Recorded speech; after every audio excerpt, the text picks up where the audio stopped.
जय Hind everyone, welcome to only CBSE. Tissues का first part जो है हम ऑलरेडी कवर कर चुके हैं, जिसके अंदर हमने बात की प्लांट टिश्यू के बारे में। प्लांट टिश्यू के अंदर जितनी भी चीजें होती हैं उनके बारे में जो है हमने डिटेल के अंदर बात कर ली है। अगर किसी ने वीडियो नहीं देखा है तो प्लेलिस्ट बना दी गई है, वहां पे जाके आप जो है वीडियो चेक कर सकते हैं। आज जो है हम बात करेंगे एनिमल टिश्यूज के बारे में। ये सब जो है हम ऑलरेडी कवर कर चुके हैं कि प्लांट टिश्यूज और एनिमल टिश्यू जो है किस तरीके से डिवाइडेड है। और प्लांट टिश्यू के बारे में जो है हमने सारी बातें कर ली। अब हम डायरेक्ट चलने वाले हैं किसके ऊपर? अब हम डायरेक्ट चलने वाले हैं एनिमल टिश्यू के अंदर। जो जो ये स्लाइड आपको दिखाई दे रही है ये सब हम ऑलरेडी कवर कर चुके हैं। और अब हमारी बारी है कवर करने की क्या चीज? वो है एनिमल टिश्यू। अब जो एनिमल टिश्यू है वो ऑलरेडी हमने चार पार्ट्स में डिवाइड कर दिया है। वो है हमारे पास epithelial tissue, connective tissue, muscular tissue और नर्वस टिश्यू। इन चार पार्ट्स में जो है हम हमारे एनिमल टिश्यू को जो है रीड करेंगे हमारे चैप्टर के अंदर। चलिए आगे देखते हैं। आगे हमारे पास क्या चीज इंपॉर्टेंट है? एपिथेलियल टिश्यू की जो है हम सबसे पहले बात करें। एपिथेलियल टिश्यू कौन सा टिश्यू है? ये वो टिश्यू है जो कि आउटर कवरिंग देता है हमारी बॉडी। सिर्फ हमारी बॉडी को, बाहर वाली बॉडी को ही नहीं, बल्कि अंदर वाले जो हमारे ऑर्गन्स हैं उनकी भी जो आउटर कवरिंग है सेपरेट करने के लिए वो कौन देता है? वो देता है हमारा एपिथेलियल टिश्यू। अगर हम डेफिनेशन की बात करें कि लिखना क्या है, वो हमें ये लिखना है: द कवरिंग और protective tissue in the animal body are epithelial tissue. है ना? जो भी कवर कर रहा है वो हमारे पास कौन है? वो है हमारे पास एपिथेलियल टिश्यू। ठीक है। ये जो है barrier to keep different body system separate, है ना? जैसा कि मैंने बताया कि ऑर्गन्स को जो है अलग अलग रखता है। कहाँ कहाँ पे प्रेजेंट है? ये हमारी स्किन के अंदर प्रेजेंट है, linings of the mouth, mouth के अंदर जो है प्रेजेंट है, lining of blood vessels, lung alveoli, kidney tubules. ये सारे के सारे किस चीज से बने हैं? ये सारे के सारे एपिथेलियल टिश्यू से बने हैं। ठीक है। ये हमारे पास जो एपिथेलियल टिश्यू है वो टाइटली पैक्ड होता है, ये बात आपको जरूर याद रखनी है। और ये एक कॉन्टिन्यूअस शीट होती है, ये बात भी आपको याद रखनी होगी। They have only a small amount of cementing material between them and almost no intercellular spaces. ठीक है। तो ये बात भी जो है आपको याद रखनी है कि इसके अंदर जो है कोई इंटरसेल्युलर स्पेसेस नहीं होते, क्योंकि ये जो है हमने ऑलरेडी पिछले पॉइंट के अंदर रीड किया। वो क्या था? वो था कि ये जो है टाइटली पैक्ड होते हैं। ठीक है। तो यहां तक जो है हमारे पास बात है इस पेज के ऊपर। आगे चलते हैं। चलो एक बार ये डायग्राम और देख लेते हैं हमारे पास क्या कुछ दिया हुआ है। Simple squamous epithelium, simple cuboidal epithelium, ठीक है, सिंपल कॉलमनर। यहाँ पे जो है हम बात करेंगे इन तीनों के बारे में, जो है हम चैप्टर के अंदर बात करने वाले हैं। हम इसके बारे में बात नहीं करेंगे ट्रांजिशनल के बारे में, क्योंकि एनसीईआरटी क्लास 9th के लेवल पे ये चीज नहीं दी हुई। इसके बारे में भी बात नहीं करेंगे क्योंकि ये भी नहीं दिया हुआ है। बाकी सारी चीजें दी हुई हैं, ये जो पांच बचे इनके बारे में जो है हम आगे रीड करने वाले हैं कि एपिथेलियल टिश्यूज के टाइप्स क्या क्या है। चलिए आगे देखते हैं कि क्या क्या टाइप्स हमारे पास प्रेजेंट है। चलिए देखते हैं। तो टाइप हमारे पास आ चुके हैं। सबसे पहले एपिथेलियल टिश्यू का टाइप है हमारे पास simple squamous. Simple squamous tissue जो है हमारे पास इसका टाइप है। लोकेशन कहाँ पे ये प्रेजेंट है? ये हमारे पास ईसोफेगस और लाइनिंग ऑफ द माउथ के अंदर जो है प्रेजेंट होता है। वो क्या है हमारे पास? वो है सिंपल स्क्वेमस।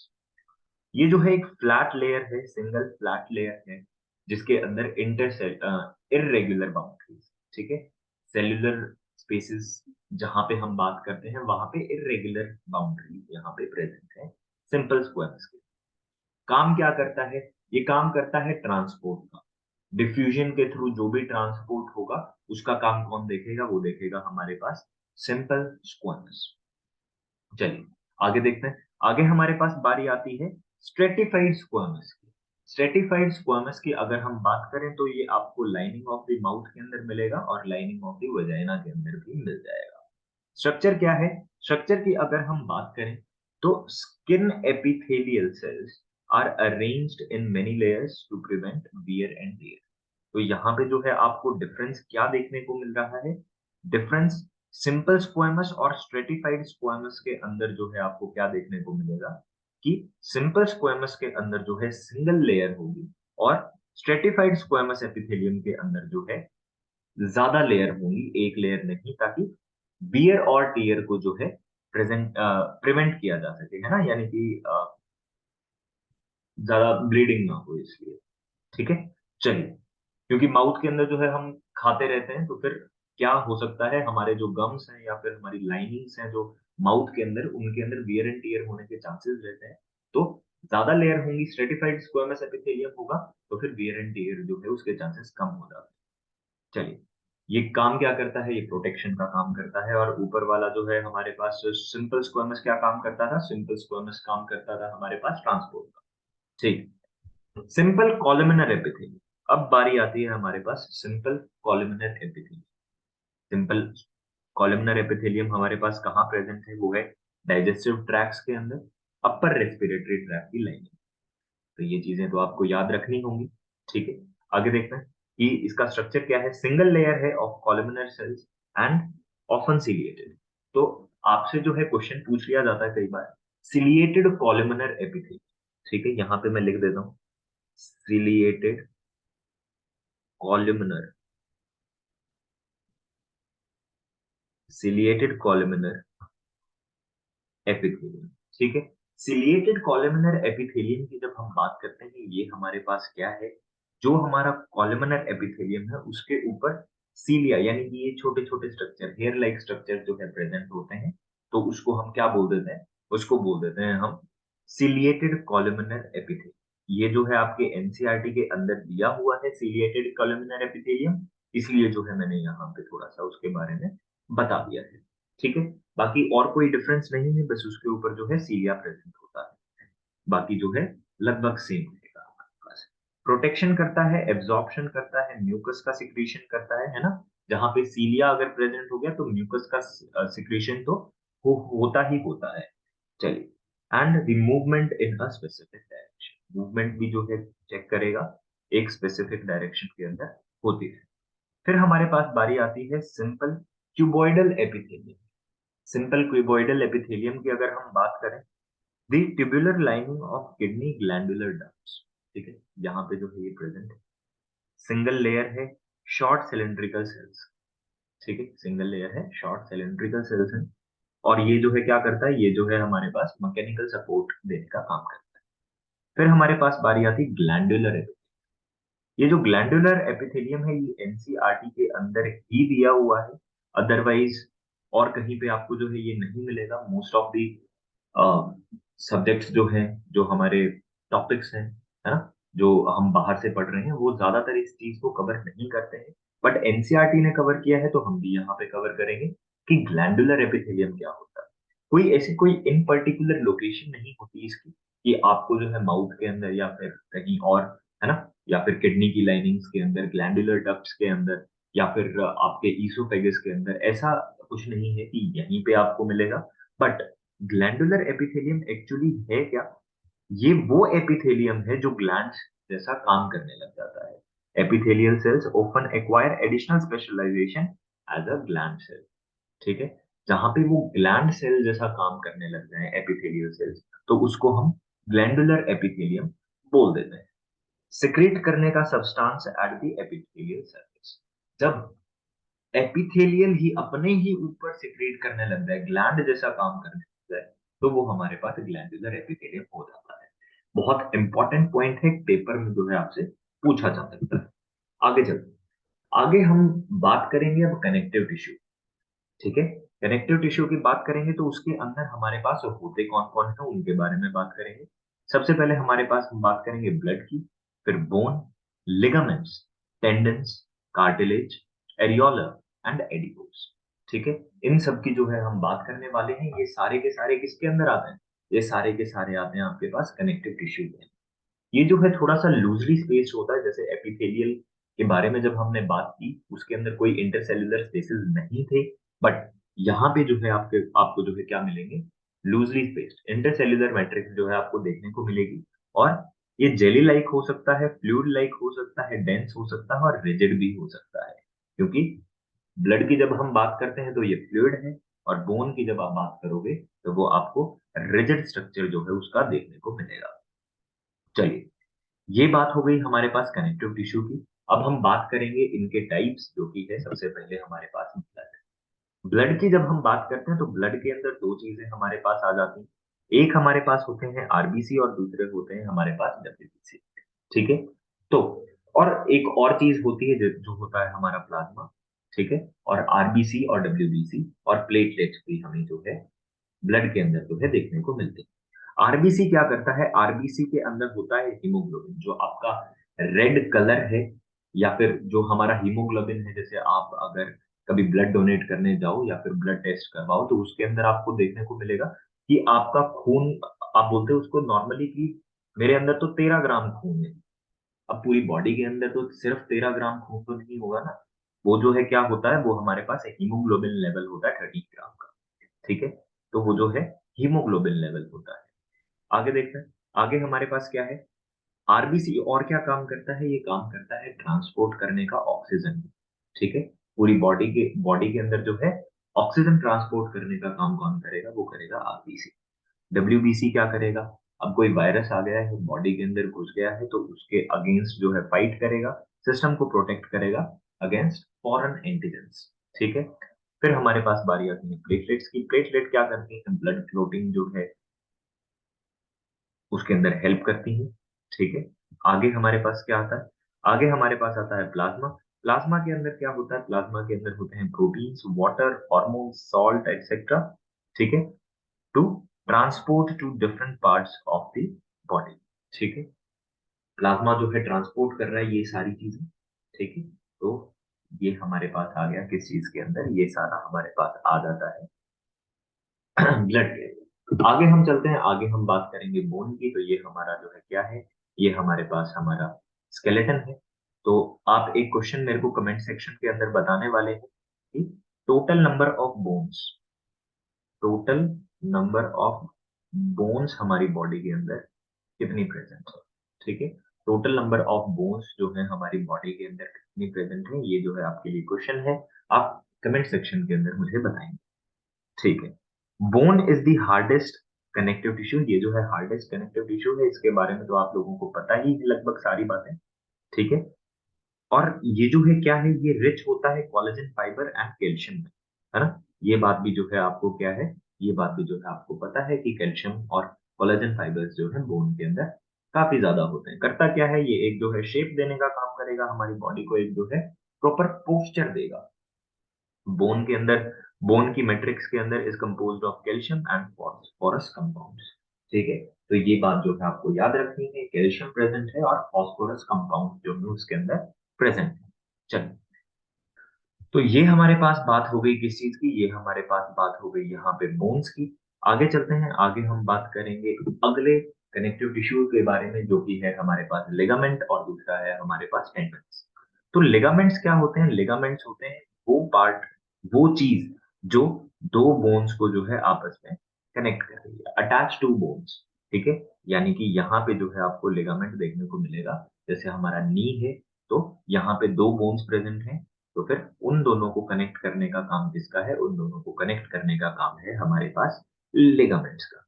फिर हमारे पास बारी आती है टेंडन्स की। टेंडन्स क्या होते हैं? टेंडन्स होते हैं जो बोन्स को, है ना, tendons attach bones to skeletal muscles.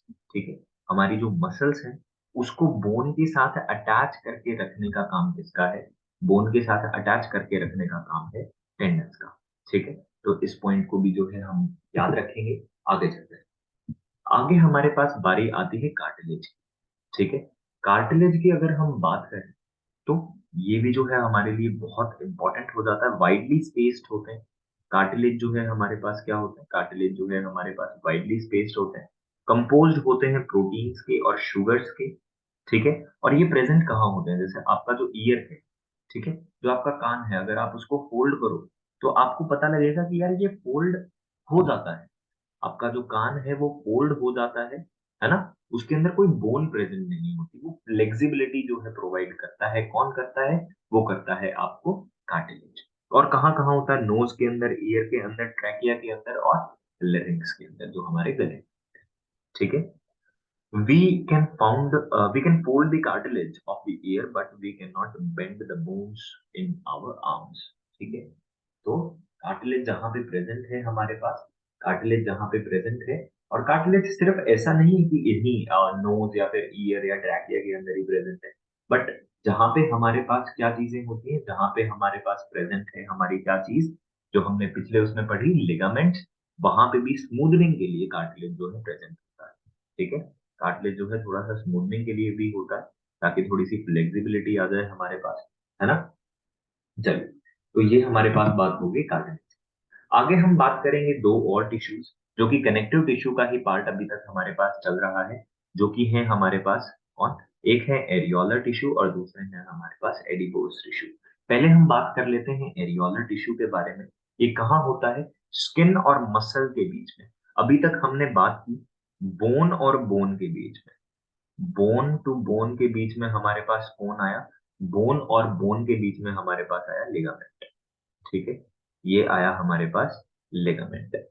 फिर हमने बात की किसके बारे में, फिर हमने बात की बोन और बोन और मसल के बारे में। बोन और मसल के बारे में जब हमने बात की तो हमारे पास कौन आया, वो आया टेंडन। ठीक है, अब जब हम बात कर रहे हैं स्किन और मसल के बीच में, ठीक है, स्किन और मसल के बीच में हमारे पास कौन आ गया, एरियोलर टिश्यू हमारे पास आ चुका है। ठीक है, तो यही जो है इसके अंदर बहुत ज्यादा इंपॉर्टेंट बात हो जाती है हमारे पास। ठीक है, कि स्किन और मसल के बीच में हमारे पास कौन होता है, वो होता है हमारे पास एरियोलर टिश्यू। ठीक है, it फिल्स the space inside the organs, support internal organs and help in repair of tissue. तो ये बात भी जो है इंपॉर्टेंट है, आप इसको याद कर सकते हैं। फिर हमारे पास बारी आती है एडिपोज टिश्यू की, जो आपका जो फैट होता है ना, जो स्टबन एरिया है, लव हैंडल जिसको आप बोलते हैं, तो वहां पे जो फैट जो डिपॉजिट हो जाता है, वो किस टिश्यू के फॉर्म में डिपॉजिट होता है, वो होता है एडिपोज टिश्यू के फॉर्म में। तो यहाँ पे अगर मैं इसको लिख दूं लव हैंडल, तो आपको जो है बहुत अच्छे से याद रहेगा कि हम किस बारे में बात कर रहे हैं, है ना, क्योंकि इस बारे में तो आप लोगों को पता ही होगा। ठीक है, तो लव हैंडल की जब हम बात करते हैं तो वहां पे जो हमारा फैट डिपॉजिट हो जाता है, वो होता है एडिपोज टिश्यू के फॉर्म। ठीक है, जब हमें बहुत ज्यादा खाना नहीं मिल रहा होता तो फिर वो जो है बर्न होना स्टार्ट हो जाता है, और हम जो है एनर्जी फैट से हमारे गेन करने लग जाते हैं। ठीक है, तो ये बात इंपॉर्टेंट थी हमारे पास किसके बारे में, एडिपोज टिश्यू के बारे में। और भी इंपॉर्टेंट है, यहाँ पे लिखा है कि storage of fats also lets it as an insulator. ठीक है, इंसुलेटर, इंसुलेटर का क्या मतलब है कि करंट नहीं लगेगा, नहीं ऐसा नहीं है, ऐसा नहीं है, यहाँ पे इंसुलेटर का मतलब करंट नहीं, बट एक स्पॉन्जी एरिया आपके पास प्रेजेंट होता है जो कि शॉक को रेजिस्ट करता है। अगर आपकी बॉडी में जो है कोई शॉक आ रहा है, शॉक यानी कि मैं करंट की, अगेन करंट की बात नहीं कर रहा हूँ, बट अगर आप कहीं से गिर रहे हो या फिर कोई वाइब्रेशन है, उसको जो है, जो हमारा एडिपोज टिश्यू है उसको रेजिस्ट करता है। ठीक है, तो वो वहां पे थोड़ा सा हेल्प कर देता है, बट इसका मतलब ये नहीं है कि आप मोटे होके घूमोगे। ठीक है, चलिए आगे चलते हैं। आगे हम बात करेंगे मस्कुलर टिश्यू के बारे में। तो दो टिश्यूज हम जो है ऑलरेडी कवर कर चुके हैं, पहला था हमारे पास एपिथेलियल और दूसरा हमारे पास आया कनेक्टिव। तीसरा हमारे पास आ चुका है जिसका नाम है मस्कुलर टिश्यू। मस्कुलर टिश्यू की जब हम बात करेंगे तो ये रिस्पॉन्सिबल है मूवमेंट इन आवर बॉडी की। ठीक है, हमारी बॉडी की सारी मूवमेंट कौन देखने वाला है, वो देखने वाला है मस्कुलर टिश्यू। ठीक है, इसके अंदर क्या चीजें होती हैं, स्पेशल प्रोटीन्स प्रेजेंट होते हैं जिसको हम कॉन्ट्रेक्टाइल प्रोटीन्स बोल देते हैं, which contract and relax to cause movement.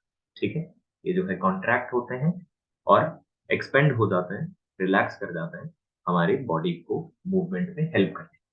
चल आगे देखते हैं।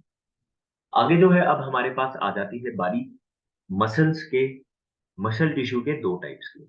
दो टाइप है मसल टिश्यू के, एक है हमारे पास वॉलंटरी और दूसरा है हमारे पास इनवॉलंटरी। वॉलंटरी हमारे पास कौन है, जब हम चाहें उसको हिला दें। ठीक है, जो हमारे हाथ हैं उनको हम मूव कर सकते हैं, हमारी मर्जी है, जब जैसे हम मर्जी हम उसको कंट्रोल कर सकते हैं मसल्स को। बट क्या हम हमारे नर्वस सिस्टम को, हमारी स्टमक को अपनी मर्जी से हिला सकते हैं, नहीं हिला सकते। ठीक है, तो वो क्या है, वो इनवॉलंटरी मसल्स हमारे पास present है। ठीक है, फिर हमारे पास जो वॉलंटरी है वो मल्टी न्यूक्लिएटेड होता है, और जो इनवॉलंटरी है वो हमारे पास यूनि न्यूक्लिएटेड होता है।